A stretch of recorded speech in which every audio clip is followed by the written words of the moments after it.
Sveiki visi, šiandien kalbėsime apie vieną iš labiausiai intriguojančių temų finansų pasaulyje. Tai yra spekuliacinius burbulus. Jie visada sukelia ažiotažą, vilioja didžiulėmis pelno galimybėmis, tačiau dažnai baigėsi katastrofa. Aptarsime tulpių maniją, brolių Hantų sidabro krizę, Bitcoin augimo ir rizikas bei Nvidia atvejį. Šios istorijos mums primena, kad žmonių elgesys finansinėse rinkose dažnai kartojasi, nepaisant technologinių pokyčių. Taigi pradėkime nuo trumpos istorijos pamokėlės apie tulpių maniją. Tulpių manija dažnai laikoma pirmoji finansiniu burbulu. Prasidėjo 17 amžiuje Olandijoje, viename turtingiausių to meto pasaulio uostų Amsterdame. Tulpių vagonėliai tapo statuso simboliu tarp Olandų elito. Turtingi prieskonių prekybininkai statė didingus namus ir puošė juos egzotinėmis gėlėmis, o tulpės ypač retos spalvos tapo didžiausiu prabangos ženklu. Įdomu tai, kad tulpių kainos pradėjo kilti ne tik dėl jų grožio, bet ir dėl viruso, vadinamo breaking virus, kuris tulpių žiedams suteikė unikalių spalvų derinius. Šios užkrėstos tulpės tapo itin geidžiamos, o jų svogūnėliai parduodami už astronominės kainas. Kai kurių tulpių, kaip Semper Augustus, svogūnėlis kainavo daugiau nei kvalifikuoto amatininko 10 metų atlyginimas, bet tada viskas ėmė keistis. Žmonės nustojo sodinti tulpės ir tiesiog spekuliavo jų svogūnėliais. Jie buvo perkami ir parduodami dar net nesukrauti į gėlių žiedus. Prekyba tapo grinai spekuliatyvi. Galiausiai 1637 m. vasarį vienoje iš aukcionų neatsirado nei vieno pirkėjo ir tulpės per vieną naktį tapo beveik bevertės. Šis burbulas sprogo, palikdamas daugybę bankrutavusių prekybininkų ir šeimų, kurios prarado visą savo turtą. O dabar persikelkime į šias dienas. Bitcoino istorija prasidėjo 2008 metais, kai Satoshi Nakamoto paskelbė garsųjį Bitcoin white paper. Bitcoin buvo sukurtas kaip decentralizuota valiuta, kurios pagrindas blockchain technologija. Idėja buvo sukurti alternatyvą tradicinėms valiutoms, kuri būtų saugi, skaidri ir nepriklausoma nuo centrinių bankų. Pirmaisiais metais Bitcoin kainavo vos kelis centus, o dauguma žmonių jį ignoravo, tačiau po kelių metų situacija pasikeitė. Investuotojai pradėjo matyti Bitcoin ne tik kaip valiutą, bet ir kaip skaitmeninį auksą, vertės kaupiklį. Šiandien Bitcoin kaina siekia $100 000, tačiau kyla klausimas, ar ši vertė atspindi jo tikrąją naudą. Dabartinės Bitcoin problemos yra susijusios su didelių kasybos įmonių veikla. Šios įmonės nuolat leidžia naujas akcijas, mažindamos akcininkų dalį ir kaupia Bitcoin, tikėdamasi, kad jo kaina toliau kils. Naudos gauna Wall Streetas parduodama šias akcijas, technologijų kompanijos parduodančios kasybos įrangą ir net elektros tinklai, kurie tiekia energiją šiems didžiuliams kasybos ūkiams. Tačiau kuom yra naudingas pats Bitcoinas? Ar jūs kada pagalvojate apie tai? Ar pasaulis sustotų suktis, jei vieną rytą Bitcoino neliktų? Na, mano nuomonė, nieks nepasikeistų. Tik daug žmonių prarastų daug pinigų. Taigi, po tokių pamastymų kyla klausimas, kas nutiks, jei Bitcoin kaina sustos augti? Ar spekuliantai vis dar norės laikyti Bitcoiną, ar pradės masiškai pardavinėti? Na ir dabar pakalbėkime apie dar vieną istoriją iš praeities.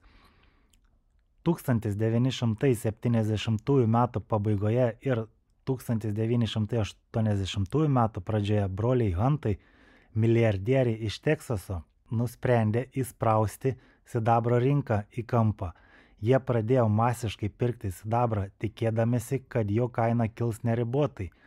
Iki 1980 metų jie valdė apie trečdalį pasaulinio sidabro atsargų, o kaina pasiekė rekordinį lygį beveik $50 už vieną unciją sidabro.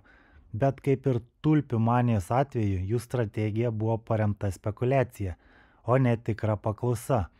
Reguliatoriai įsikišo, sugriežtino taisyklės, o sidabro kaina smuko. Broliai Huntai prarado milijardus dolerių ir bankrutavo, palikdami pamoką, kaip rizikinga bandyti manipuliuoti rinką. Dabar galime pastebėti intriguojančių paralelių su Michael Saylor MicroStrategy, generalinio direktoriaus Bitcoino strategija. Saylor, kaip ir broliai Huntai su sidabru, tiki, kad riboto tiekimo turtas, šiuo atveju Bitcoinas, yra geriausias būdas išsaugoti vertę ilgalaikėje perspektyvoje. Jis naudoja agresyvią pirkimo strategiją, siekdamas kaupti Bitcoiną ir pasinaudoti kainų kilimu. Šiuo metu MicroStrategy valdo daugiau nei 402 100 bitkoinų, už kuriuos sumokėjo apie 23,4 milijardus dolerių. Vidutinė jų pirkimo kaina siekia apie 58 263 dolerius už vieną bitkoiną, nors ši strategija kol kas atnešė pelną dėl bitkoino kainų augimus. Ji kelia rimtų klausimų. Ar bitcoin kaina gali kilti amžinai? Ką darys MicroStrategy, jei bitcoin kaina staiga smuks? Ar ši strategija pagrįsta realia paklausa, ar tai dar vienas spekuliacinis burbulas? Bet yra ir dar daugiau klausimų, nes MicroStrategy didelę dalį šių pirkimų finansuoja skolintais pinigais, išleidžiant obligacijas ar renkant kapitalą per akcijų emisijas. Tai kelia dar didesnę riziką dėl šių priežasčių. Pirma, didėjanti skola. Jei bitcoin kaina smuktų, MicroStrategy vis tiek turėtų grąžinti skolą, o tai galėtų sukelti likvidumo krizę. Antra, akcininkų nuvertėjimas. Naujos akcijų emisijos mažina esamų akcininkų vertę. Taip pat kelia klausimą, ar ši strategija iš tiesų naudinga investuotojams. Ir trečia, kainų spaudimas. Agresyvus bitcoin pirkimas gali dirbtinai kelti kainą, tačiau jei Saylor turėtų parduoti dalį savo turimų atsargų, tai galėtų sukelti staigų kainos kritimą. Kaip ir broliai Huntai, Saylor perka masiškai pasikliaudamas riboto tiekimo logika. Tačiau ši strategija yra rizikinga. Jei bitcoin kaina nustos kilti arba jei kainos pradės kristi, MicroStrategy galėtų susidurti su rimtomis finansinėmis problemomis, o akcininkai patirtų milžiniškų nuostolių. Toks elgesys pabrėžia, kaip rinka gali būti valdoma ne tik racionaliais finansiniais sprendimais, bet ir didelėmis spekulacijomis, panašiomis į istorinės finansinės dramas, tokias kaip brolių Huntų sidabro krizė. Ir dabar aptarkime dar vieną galimai augantį burbulą. Nvidia šiuo metu yra viena iš didžiausių pasaulio technologijų įmonių pagal rinkos kapitalizaciją. Tačiau jos finansinės ataskaitos kelia daugybę klausimų. Tai mes ir aptarsim kelius įdomius niuansus, kurie yra keisti, kuriuos reportuoja Nvidia. Taigi, pradėkime. Nvidia teigia, kad 22% pajamų, 8 milijardai dolerių, yra susijusios su Singapūru, tačiau jos neatskleidžia galutinės šių pajamų kilmės. Toks skaidrumo trūkumas kelia klausimų dėl tikrosios paklausos šaltinio. Dar viena detalė. Nvidia įtraukia išankstinius klientų mokėjimus kaip dabartinio ketvirčio pajamas. Paskutinėme ketvirtyje šios pajamos sudarė 1,7 milijardus dolerių. Beveik visą jų pajamų viršėjimą Wall Street'o prognozėse. Tai gali reikšti, kad Nvidia dirbtinai išpučia finansinius rezultatus, o neatspindi realią paklausą. Dar vienas keistas dalykas. Nors Nvidia teikia, kad jų Hopper grafikos procesoriai yra labai paklausus, klientai neįsipareigoja jų užsakyti iš anksto. Tai gali reikšti, kad Nvidia manipuliuoja atsargų verte arba perdėtai optimistiškai vertina jų paklausą, siekdama palaikyti investuotojų lūkesčius. Ir dar vienas dalykas. Nvidia teigia turinti 1,5 milijardus dolerių būsimų nuomos įsipareigojimų, tačiau realus skaičius iki 2030 metų yra 4,2 milijardo dolerių.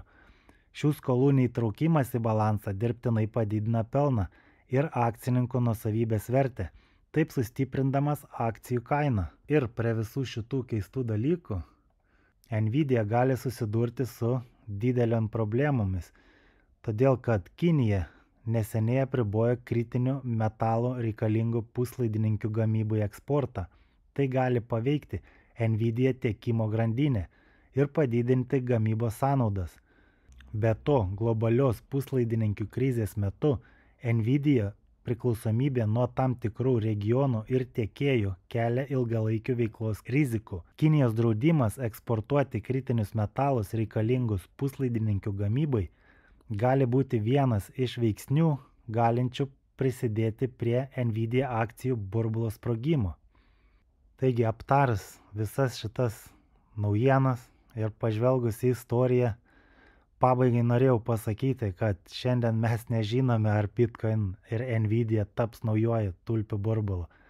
Tačiau istorija mus moko, kad žmonės dažnai tikisi, jog kainos kils amžinai, kol vieną dieną burbulas sprogsta.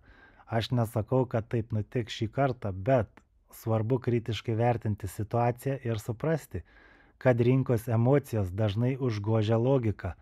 Mano tikslas nenurodyti, kas teisinga ar klaidinga, bet pasidalinti informaciją, kuri skatina mąstyti kritiškai. Ačiū, kad žiūrėjote, jei patiko šis video, būtinai pasidalinkite su draugais, paspauskit nykštį, prenumeruokit kanalą ir iki kito karto.